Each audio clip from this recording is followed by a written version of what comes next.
কেমন আছো রাজীব? এই তো ভালো আছি। কি করো? বসে আছি। তুমি আমার সাথে কথা বলতে চাও না, তাই না? হঠাৎ এই কথা বলছো কেন? না, এমনি মনে হলো তাই। আচ্ছা, একটা কথা বলি তোমাকে।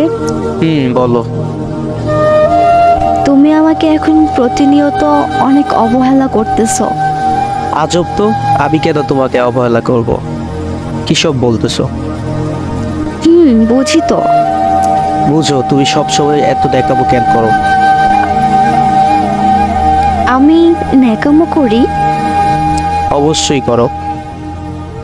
ও আচ্ছা, আমি মেসেজ দিলে রিপ্লাই দাও না, মেসেজ সিন করো না, আমি মেসেজ দিলে অফলাইনে চলে যাও, এটা অবহেলা না? আর তুমি এই কথা বলতে পারলে আমাকে? কেন বলতে পারো না? যা সত্যি তাই বলছি।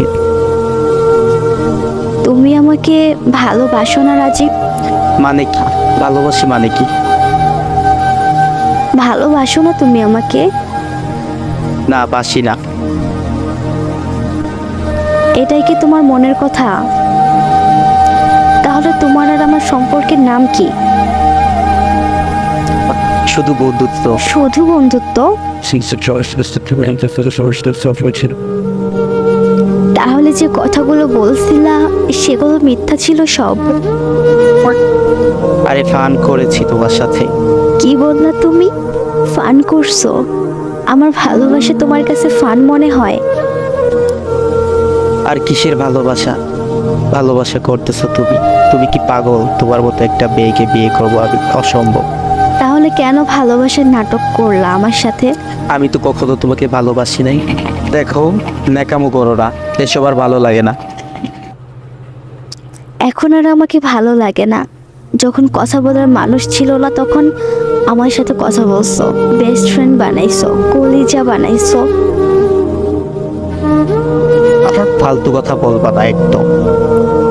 ফালতু কথা বলতেছি? তুমি যখন আমাকে ঘর বাঁধার স্বপ্ন দেখাইছো, সারা জীবন পাশে থাকবো বলে ছলনা করছো, সেটা ফালতু কথা না? আমি না তোমার সাথে কথা বলতে চাই না। কোনো সমস্যা নাই, বলতে হবে না। একটা কথা কি জানো, আমরা কিছু কিছু মানুষ খুব অল্প সময়েই মানুষের মায়ায় আটকে যাই, ভালোবেসে ফেলি।